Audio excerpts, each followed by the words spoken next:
ओम शांति, ओम शांति, ओम शांति।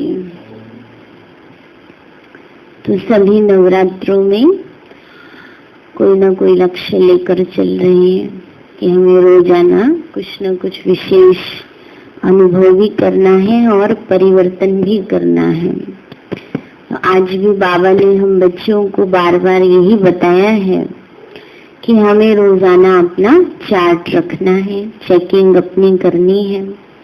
बाबा हम बच्चों को इसलिए अटेंशन दिला रहे हैं क्योंकि अब समय कम है, स्थिति अंतिम स्थिति नजदीक है, तो संपूर्णता को प्राप्त हम सभी बच्चों को करना है। हमारे पुरुषार्थ की रफ्तार भी उसी प्रमाण होनी चाहिए जिस प्रमाण समय बड़ा तीव्र गति से जा रहा है। इसलिए बच्चों को चलते चलते अलबेलापन ना आ जाए, इसलिए बाबा हम बच्चों को बार बार इन बातों पर अटेंशन दिला रहे हैं। तो आज बाबा की 21 तारीख के महावाक्य हैं। बाबा बोले, मीठे बच्चे रोज रात को अपना पोता मेल निकालो। मीठे बच्चे रोज रात को क्या करो? अपना पोता मेल निकालो। डायरी रखो तो डर रहेगा ना। अपनी डायरी रखो, नोटबुक में नोट करो कितना घंटा योग किया, कैसी अवस्था रही, व्यर्थ कितना चला, नेगेटिव कितना चला। तो बाबा कहते हैं डायरी रखो तो डर रहेगा कि कहीं घाटा न पड़ जाए। प्रश्न है, कल्प पहले वाले भाग्यशाली बच्चों को बाप की कौन सी बात फौरन टच होगी? तो बाबा ने समझाया, बाबा रोज रोज जो बच्चों को याद की युक्तियां बतलाते हैं वह भाग्यशाली बच्चों को ही टच होती रहेगी। जो बाबा याद करने की युक्तियां बतलाते हैं वो भाग्यशाली बच्चों को ही टच होती रहेगी, वह उन्हें फौरन अमल में लाएंगे।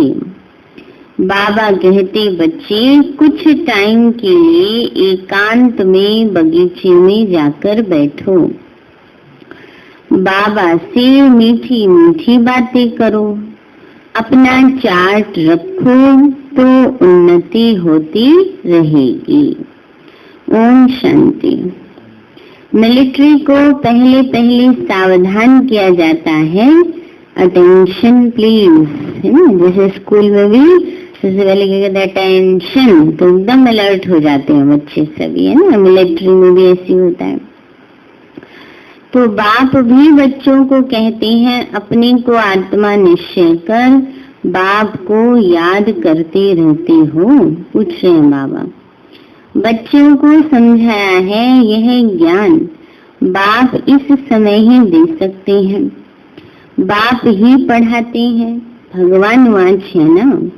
मूल बात हो जाती है यह कि भगवान कौन है, कौन पढ़ाते हैं, यह बात पहले समझने और निश्चय करने की होती है। फिर अति इंद्रिय सुख में भी रहना है। आत्मा को बहुत खुशी होनी चाहिए, हमको बेहद का बाप मिला है। एक बार ही बाप आकर मिलते हैं वर्षा देने। किसका वर्षा? विश्व की बादशाही का वर्षा। तो विश्व की बादशाही का वर्षा देते हैं। 5000 वर्ष पहले मिशन। यह तो पक्का निश्चय है कि बाप आया हुआ है। फिर से सहज राजयोग सिखलाते हैं। सिखलाना पड़ता है, बच्चे है ना उसके, राजा महाराजा तो किसी को बनाएगा ही, तो बाबा ने कहा बाबा को राजयोग सिखाना पड़ता है।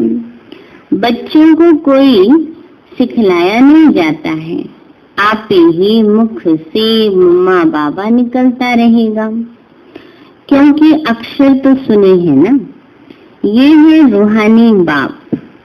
आत्मा को आंतरिक गुप्त नशा रहता है, आत्मा को ही पढ़ना है। बाबा ने कहा आत्मा को आंतरिक गुप्त नशा रहता है। बाबा कहते क्योंकि आत्मा को ही पढ़ना है। परम पिता परमात्मा तो नॉलेजफुल है ही, वह कोई पढ़ा नहीं है, उसमें नॉलेज है ही। किसकी नॉलेज? यह भी तुम्हारी आत्मा समझती है। बाबा में सारी सृष्टि के आदि मध्य अंत की नॉलेज है। कैसे एक धर्म की स्थापना और अनेक धर्मों का विनाश होता है, यह सब जानते हैं, इसलिए उनको जाने जाननहार कह देते हैं। जाने जाननहार का अर्थ क्या है? यह कोई बिल्कुल नहीं जानते, क्योंकि मनुष्य के अनुसार जाने जाननहार किसको कहते हैं?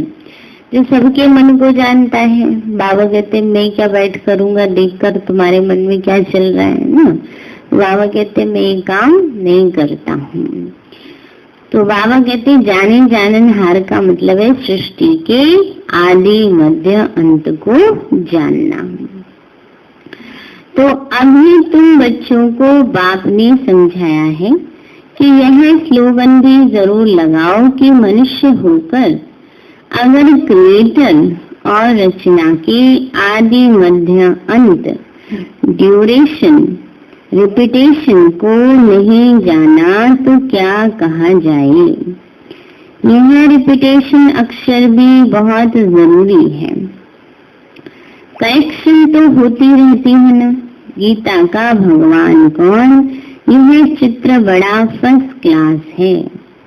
सारे वर्ल्ड में ये है सबसे नंबर 1 भूल। परम पिता परमात्मा को न जानने के कारण फिर कह देते हैं सब भगवान के रूप हैं। जैसे छोटे बच्चे से पूछा जाता है तू किसका बच्चा है, तो कहेंगे फलाने का। फलाना किसका बच्चा है, तो क्या कहेंगे? फलाने का, है ना। अब फिर कह देंगे कि वो हमारा ही बच्चा है। जैसे बाहर में दुनियावी रीति से कोई ऐसे बच्चे होते हैं बोलचाल जिनका ठीक नहीं होता है, तो उसको कहते तुम्हारा बाप। तुम कौन? तो वो क्या कहते हैं? क्या कहते हैं? डायलॉग निकाला हुआ है ना कि तुम कौन? कहते तुम कौन? तेरा बाप, ऐसे बोलते। तो हंसी की बात है ये तो एक। तो जब कुछ भी समझ में नहीं आता तो कहते हम ही सब कुछ हैं। ऐसे ही बाबा कहते हैं ये भी एक हंसी की बात है कि क्या समझते हैं कि जैसे हम ही सब कुछ हैं। तो बाबा कहते हैं समय मनुष्य क्या कह देते हैं? अहम शिवोहम, अहम ब्रह्मस्मि, है ना।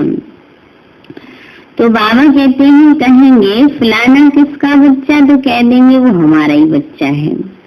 वैसे यह भी भगवान को जानते नहीं तो कह देते हैं हम ही भगवान हैं। इतनी पूजा भी करते हैं परंतु समझते नहीं। गाया जाता है ब्रह्मा की रात तो जरूर ब्राह्मण ब्राह्मणों की भी रात होगी। यह सब धारण करने की बातें हैं। यह धारणा उनको होगी जो योग में रहते हैं। याद को ही बल कहा जाता है। ज्ञान तो है सोर्स ऑफ इनकम। बाबा कहते हैं ज्ञान तो क्या है? कमाई का आधार है। ज्ञान है धन, सोर्स ऑफ इनकम। याद से शक्ति मिलती है जिससे विकर्म विनाश होते हैं। तुम्हें बुद्धि का योग बाप से लगाना है। यह ज्ञान बाप अभी ही देते हैं, फिर कभी मिलता नहीं, सिवाय बाप के कोई दे ही नहीं सकता। बाकी सभी भक्ति मार्ग के शास्त्र कर्म कांड की क्रियाएं उनको ज्ञान नहीं कहेंगे। स्पिरिचुअल नॉलेज एक बाप के पास है और वह ब्राह्मणों को ही देते हैं ना। बाबा ने कहा स्पिरिचुअल नॉलेज रूहानी ज्ञान किसके पास है? ब्राह्मणों के पास है। कहाँ से आया? शिव बाबा ने दिया है ना। तो बाबा ने कहा वो एक बाप ही देते हैं, अभी और कोई के पास ही नॉलेज होती नहीं है। दुनिया में कितने धर्म मठ पंथ हैं, कितनी मतें हैं, बच्चों को समझाने में कितनी मेहनत होती है, कितने तूफान आते हैं, गाते भी हैं। कल भी था नैया मेरी पार लगाओ ना, बाबा को कहते हैं ना, सबकी नैया तो पार नहीं जा सकती, कोई डूब भी जाएगी। बाबा कहते हैं बाबा कहते हैं बच्चे सबकी नैया तो पार हो नहीं जाएगी ना।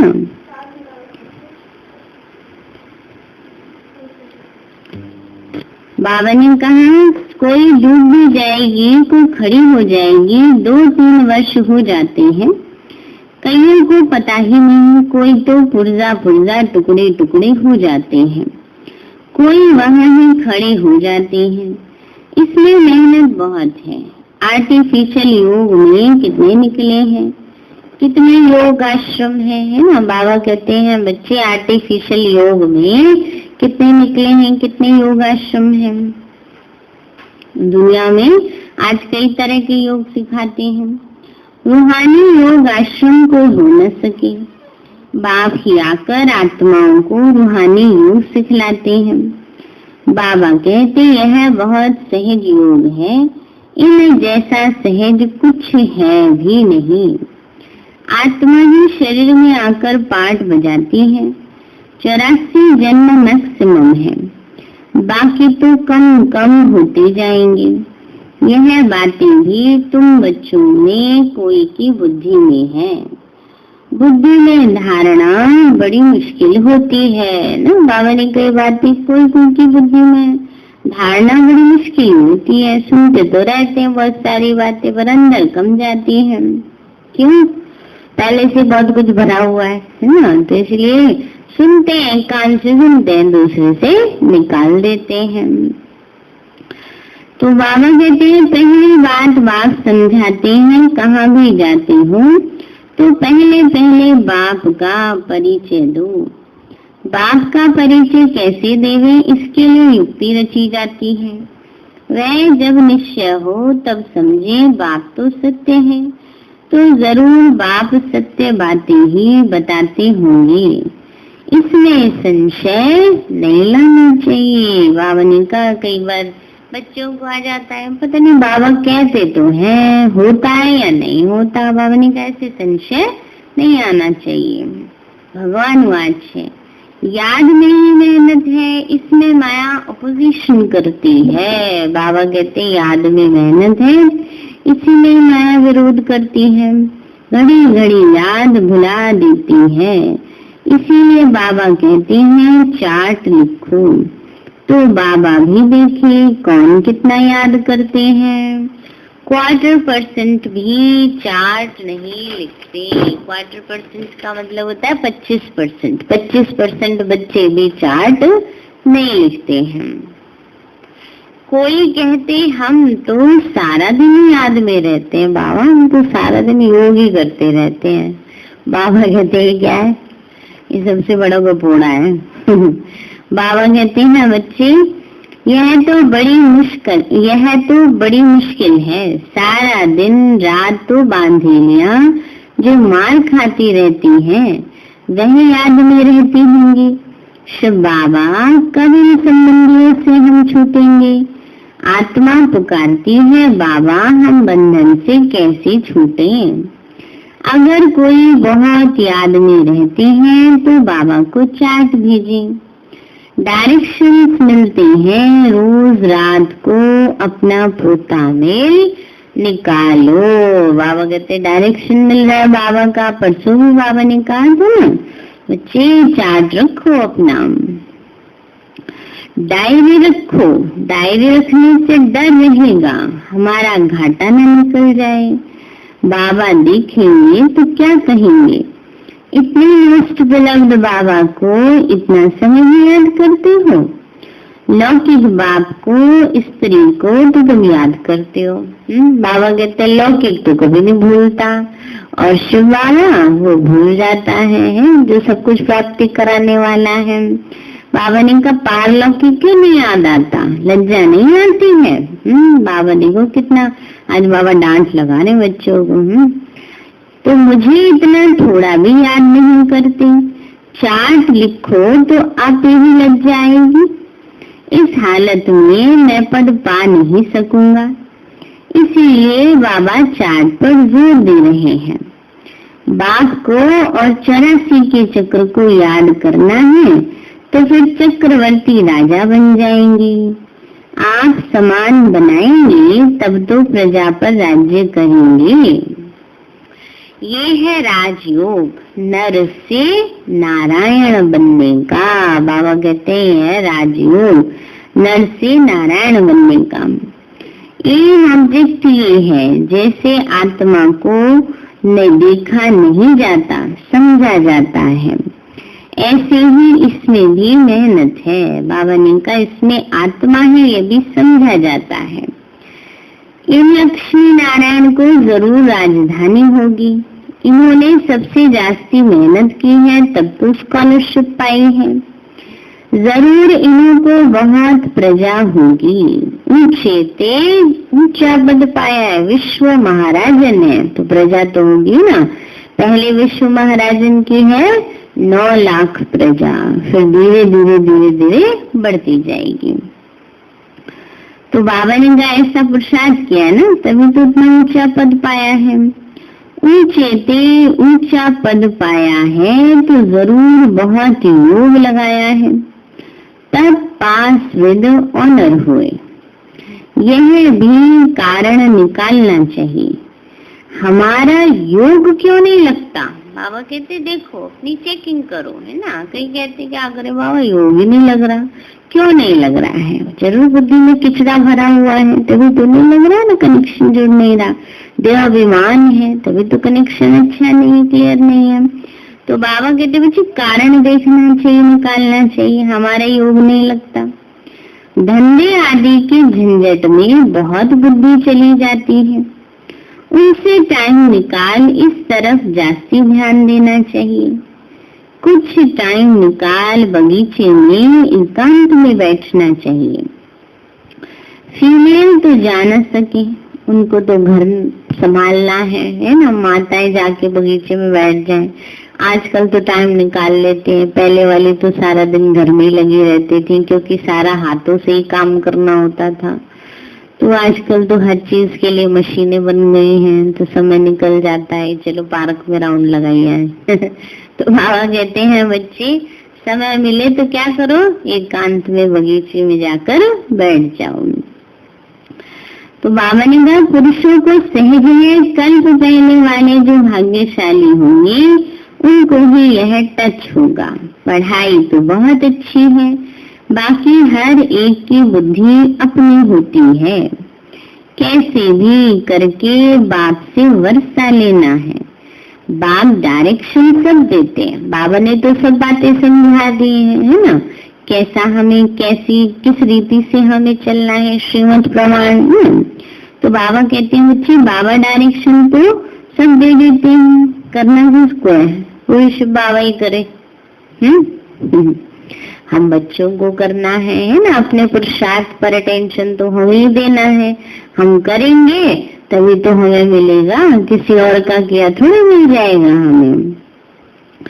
तो बाबा कहते हैं करना तो बच्चों को ही है, बाबा डायरेक्शन देंगे जनरल, है ना। कोई भी बात होती है तो बाबा तो जनरली समझाएंगे ना, ऐसे करना चाहिए, ऐसे करना चाहिए। फिर बाबा ये भी थोड़ी है कि हर दिन वही एक ही बात समझाते रहेंगे, है ना। याद करने वाली बात तो सबसे मोस्ट इम्पोर्टेंट है, इसलिए रोज समझानी पड़ती है। बाकी धारणाओं वाली बात तो बाबा हम बच्चों को समझाते ही रहते हैं मुरली में, तो उस पर अमल करना चाहिए। तो बाबा कहते हैं बच्चे बाबा डायरेक्शन देंगे जनरल, एक एक पर्सनल भी आकर कोई पूछिए तो राय दे सकते हैं। तीर्थों पर बड़े बड़े पहाड़ों पर जाते हैं तो पंडे लोग सावधान करते रहते हैं। बड़ी मुश्किलात से जाते हैं। तुम बच्चों को तो बाप बहुत सहज युक्ति बताते हैं। बाप को याद करना है, शरीर का भान खत्म करना है। बाबा कहते हैं मुझे याद करो। बाप आकर नॉलेज देकर चले जाते हैं। आत्मा जैसा तीखा रॉकेट और कोई हो नहीं सकता। वो लोग मून आदि तरफ जाने में कितना टाइम वेस्ट करते हैं। यह भी ड्रामा में मूड है। ये साइंस का हुनर भी विनाश में मदद करता है। वो है साइंस और तुम्हारी है क्या है? साइलेंस। बाबा कहते हैं बच्ची वो है साइंस और तुम्हारी है साइलेंस। अपने को आत्मा समझ बाप को याद करना है। ये है डेड साइलेंस। मैं आत्मा शरीर से अलग हूँ। ये शरीर पुरानी वृत्ति है। सर्प कछुए का मिसाल भी तुम्हारे लिए है। बाबा कहते हैं सांप का, कछुए का, सर्प का क्या मिसाल देते बाबा? पुरानी खाल उतार देता है और नई धारण कर लेता है ना। तो ऐसे ही हम भी पुराने शरीर रूपी वस्त्र उतार देते हैं और नया धारण करते हैं। कछुए का मिसाल, कछुआ क्या करता है? अपनी सारी कर्मेंद्रियों को सिकोड़ लेता है। ऐसे ही हमें भी अपने मन बुद्धि सब कर्मेंद्रियों को एकाग्र करके बाबा पर एकाग्र हो जाना है, स्थित हो जाना है ना, बाबा की याद में। तो बाबा कहते हैं बच्चे ये सब मिसाल तुम्हारे लिए है। तुम ही कीड़े जैसे मनुष्यों को भून भून कर मनुष्य से देवता बनाती हो। विशेष सागर से क्षीर सागर में ले जाना तुम्हारा काम है। सन्यासियों को यह यज्ञ तप आदि कुछ भी करना नहीं है। भक्ति और ज्ञान है ही गृहस्थियों के लिए। उनको तो सत्युग में आना ही नहीं है। वो क्या जाने इन बातों को। यह भी ड्रामा में नून है इस निवृत्ति मार्ग वालों की। जिन्होंने पूरे 84 जन्म लिए हैं वही ड्रामा अनुसार आते रहेंगे। इसमें भी नंबरवार निकलते रहेंगे। माया बड़ी प्रबल है। आंखें बड़ी क्या है? धोखा दे देती है। आंखें बड़ी क्रिमिनल है ना। बाबा कहते हैं बच्चे आंखें बड़ी क्रिमिनल है। ज्ञान का तीसरा नेत्र मिलने से आंखें सिविल बनती हैं। फिर आधा कल्प कभी क्रिमिनल नहीं बनेंगी। ये है बड़ी धोखेबाज। तुम जितना बाप को याद करेंगे उतना कर्मेंद्रियां शीतल होती जाएंगी। इसलिए कहते हैं ना योगी शीतल काया वाले, शीतल जिनके अंग तपत बुझाए और उनकी देकर अपना संग। फिर 21 जन्म कर्मेंद्रियों को चंचलता में आना नहीं है। वहाँ कर्मेंद्रियों में चंचलता होती नहीं। सब कर्मेंद्रियां शांत सतोगुणी रहती हैं। देहाभिमान के बाद ही सब शैतानी आती है। बाप तुमको देही अभिमानी बनाते हैं। आधा कल्प के लिए तुमको वर्षा मिल जाता है। जितनी जो मेहनत करते हैं उतना ऊंचा पद पाएंगे। मेहनत करनी है देही अभिमानी बनने की। फिर कर्मेंद्रियां धोखा नहीं देंगी। अंत तक युद्ध चलती रहेगी। जब कर्मातीत अवस्था को पाएंगे तब वह लड़ाई भी शुरू होगी। दिन प्रतिदिन आवाज होता जाएगा। मौत से डरेंगे। बाबा कहते हैं दिन प्रतिदिन आवाज होता जाएगा। हो रहा ना आवाज? मौत से डरेंगे लोग। कोरोना ने क्या किया है? सबके मन में डर बिठा दिया है ना। और इसकी मृत्यु भी तो बहुत खराब है ना कि किसी को मतलब अंतिम संस्कार भी हाँ ठीक रीति से नहीं करने देते हैं। वही वो एक डर है। मृत्यु से फिर भी डरने लगे लोगों को, पर ये एक डर है। ये बिल्कुल छूने भी नहीं देते हैं, दूर से ही देखो। तो बाबा कहते हैं बच्चे चारों तरफ आवाज होगा। आवाज मौत से डरेंगे। बाबा कहते हैं ज्ञान सबके लिए है। सिर्फ बाप का परिचय देना है। हम आत्माएं सब भाई भाई हैं। सब एक बाप को याद करते हैं, गॉड फादर कहते हैं। करके कोई नेचर को मानने वाले होते हैं, परंतु गॉड तो है ना। बाबा कहते हैं कई जो होते हैं वो नेचर को मानते हैं, माने ये सोचते हैं कुदरती सब कुछ है, प्रकृति सब कुछ है। बाबा कहते हैं पर फिर भी परमात्मा तो है ना। उनको याद करते हैं मुक्ति, जीवन मुक्ति के लिए, मोक्ष तो है नहीं। वर्ल्ड की हिस्ट्री ज्योग्राफी को रिपीट करना है। बुद्धि भी कहती है जब सतयुग था तो एक ही भारत था। मनुष्य तो कुछ भी नहीं जानते, लक्ष्मी नारायण का राज्य था ना। लाखों वर्ष की बात तो हो न सके, लाखों वर्ष होते तो कितनी ढेर संख्या हो जाती। बाबा कहते हैं अब कलयुग पूरा हो, सतयुग की स्थापना हो रही है। वो समझते हैं कलयुग तो अजून बच्चा है, इतने हजार वर्ष की आयु है। तुम बच्चे जानते हो यह कल्प है ही 5000 वर्ष का। तो भारत में ही यह स्थापना हो रही है, भारत ही अब स्वर्ग बन रहा है।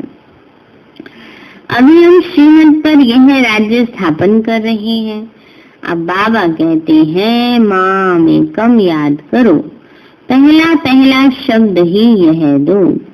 जब तक बाप का निश्चय नहीं होगा तब तक प्रश्न पूछते रहेंगे, फिर कोई बात का उत्तर नहीं मिलेगा तो समझेंगे यह जानते कुछ भी नहीं और कहते हैं हमको भगवान पढ़ाते हैं। बाबा कहते हैं पहले शिव बाबा का परिचय दो, परमात्मा का परिचय दो, उस बात पर निश्चय हो जाएगा तो फिर उनके मन में बहुत ज्यादा व्यर्थ के प्रश्न नहीं आएंगे। फिर कई बार ऐसा भी होता है कि जब ज्ञान सुनते जाते हैं तो सारे प्रश्न स्वतः ही खत्म हो जाते हैं। तो कहेंगे अगर पूरी निश्चय नहीं होगा बाबा पर तो कहेंगे तो पूरा ज्ञान नहीं बताते हैं। फिर कोई बात का उत्तर नहीं मिलेगा तो समझेंगे यह जानते कुछ भी नहीं और कहते हैं हमको भगवान पढ़ाते हैं। इसलिए पहले पहले तो एक ही बात पर ठहर जाओ, पहले बाप का निश्चय करें कि बरोबर सभी आत्माओं का बाप एक ही है और वो है रचयिता। तो जरूर संगम पर ही आएंगे। बाबा कहते हैं मैं युगे युगे नहीं, कल्प के संगम युग पर आता हूँ। मैं हूँ ही नई सृष्टि का रचयिता, तो बीच में कैसे आऊंगा। मैं आता ही हूँ पुरानी और नई के बीच में। इसको पुरुषोत्तम संगम युग कहा जाता है। तुम पुरुषोत्तम भी यहाँ बनते हो, लक्ष्मी नारायण सबसे पुरुषोत्तम है। एम ऑब्जेक्ट कितनी सहज है, सबको बोलो यह स्थापना हो रही है।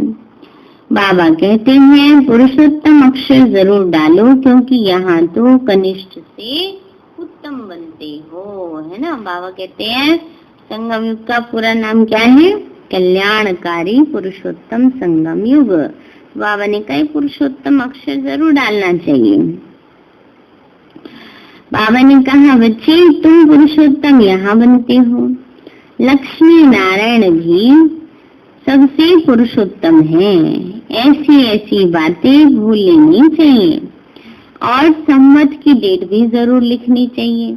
यहाँ तुम्हारी पहले से राजाई शुरू हो जाती है, औरों की राजाई पहले से नहीं होती। वह तो धर्म स्थापक आए तब उनके पीछे उनके धर्म की वृद्धि हो, करोड़ों बने तब राजाई चले। तुम्हारी तो शुरू से सतयुग में राजाई होगी। यह किसी को भी बुद्धि में नहीं आता कि सतयुग में इतनी राजाई कहाँ से आई। कलयुग अंत में इतने ढेर धर्म हैं, फिर सतयुग में एक धर्म एक राज्य कैसे हुआ। कितने हीरे जवाहरातों के महल हैं। भारत एक था जिसको पैराडाइज कहते हैं। बाबा ने कहा इतने धर्म कहाँ से आए। वास्तव में भारत में एक ही धर्म, एक ही कुल, एक ही मत, एक ही भाषा, एक का ही राज्य होता है। बाबा कहते हैं धीरे धीरे बाद में आते हैं द्वापर सिंह। बाबा ने कहा बच्चे तो एक राज्य कैसे हुआ, कितने हीरे जवाहरातों के महल हैं। भारत ऐसा था जिसको पैराडाइज कहा जाता है। 5000 वर्ष की बात है, लाखों वर्ष का हिसाब कहाँ से आया। मनुष्य कितने मूंझे हुए हैं। अब उनको कौन समझाए, वो समझते थोड़ी हैं कि हम आसुरी राज्य में हैं। इनके माना देवताओं की महिमा सर्वगुण संपन्न है।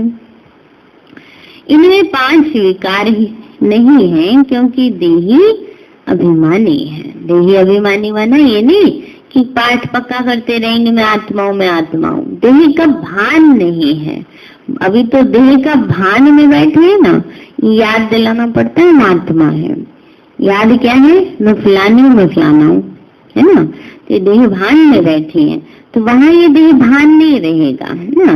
देह में होगी आत्मा, पर इतने भान से नहीं रहेगी, है ना। तो बाबा कहते हैं बच्ची, ये है मुख्य बात। 84 जन्म लेते लेते तुम पतित बने हो, अब फिर पवित्र बनना है। ये ड्रामा का चक्र है। अच्छा, मीठे मीठे सिक्के लदे बच्चों प्रति माता पिता बाप दादा प्यार और गुड मॉर्निंग। रूहानी बाप की रूहानी बच्चों को नमस्ते। रूहानी हम बच्चों की रूहानी माता पिता बाप दादा नमस्ते नमस्ते नमस्ते बाबा नमस्ते। धारणा के लिए मुख्य सार है, ज्ञान से तीसरे नेत्र को धारण कर अपनी धोखेबाज आंखों को सिविल बनाना है। बाबा कहते हैं आंखें धोखेबाज हैं, तो इसलिए ज्ञान से तीसरे नेत्र को धारण कर अपनी धोखेबाज आंखों को सिविल बनाना है।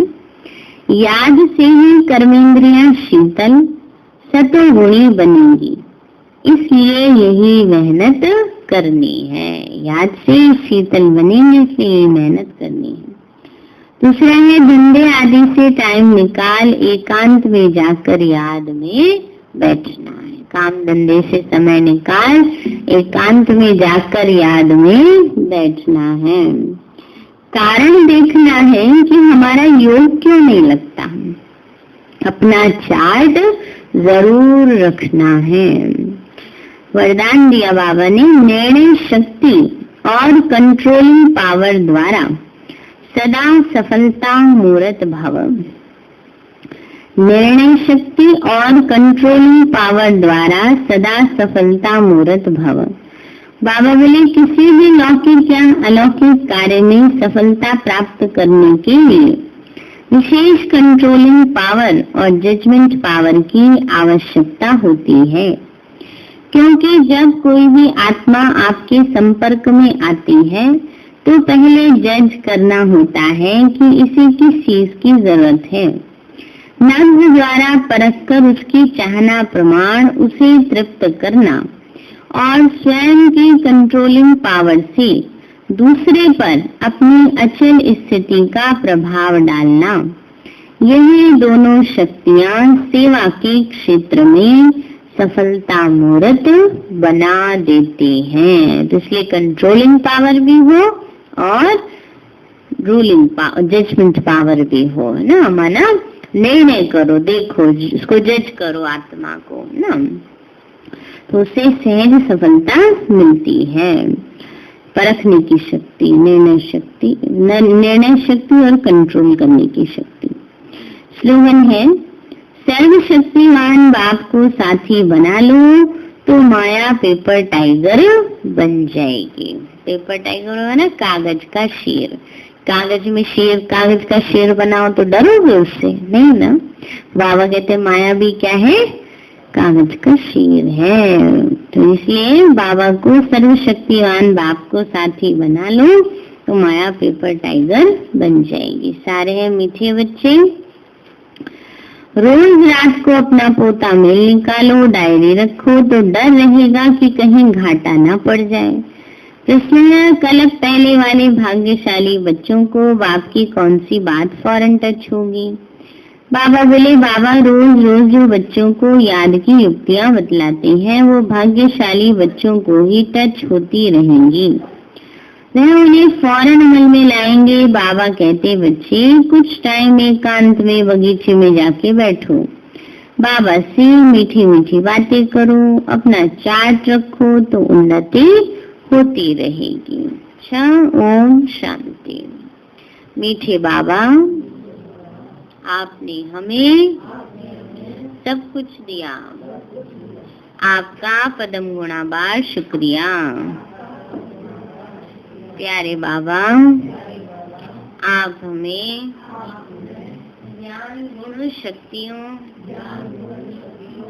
वरदानों और सद्बुद्धि से भरपूर करते हो, आपका बार बार शुक्रिया। मीठे बाबा, आपने मुझ आत्मा को, इस सेवा स्थान को, विश्व की सर्वात्माओं को निर्विघ्न बनाया, आपका बार बार शुक्रिया। प्रकृति के पांचों तत्वों का भी शुक्रिया, साइंस के साधनों का भी शुक्रिया, लौकिक अलौकिक परिवार का भी शुक्रिया। हे तन, तुम्हारा भी शुक्रिया। विश्व की सर्वात्माओं का और ब्रह्मांड की सारी शक्तियों का सब प्रकार का सहयोग देने के लिए शुक्रिया। मीठे बाबा, मुझ आत्मा ने जाने अनजाने में जिन भी आत्माओं को मनसा वाचा कर्मणा दुख दिया है, मैं उन सभी से क्षमा चाहती हूँ। मुझे क्षमादान दिलाओ। और जिन आत्माओं ने मुझे दुख दिया है, विघ्न रूप बने हैं, मैं उन सभी को दिल से क्षमा करती हूँ। सबका कल्याण हो, सबको सुख शांति सद्बुद्धि मिले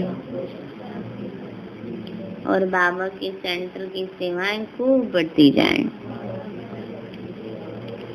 शिव बाबा से सारी शक्तियां मुझ आत्मा में समा रही हैं, पूरे शरीर में फैल रही हैं, पूरे घर में फैल रही हैं, पूरे कॉलोनी में फैल रही हैं, पूरे देश पूरी दुनिया में फैल रही हैं। सब प्रकार के वायरस नष्ट होते जा रहे हैं। मैं आत्मा परम धाम में चमकती हुई मणि हूँ।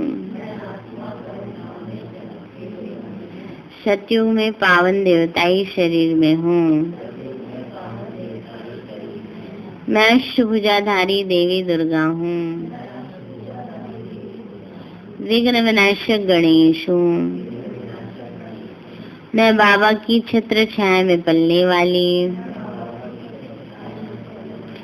सर्वश्रेष्ठ ब्राह्मण आत्मा हूँ। मैं फरिश्ता हूँ। ओम शांति।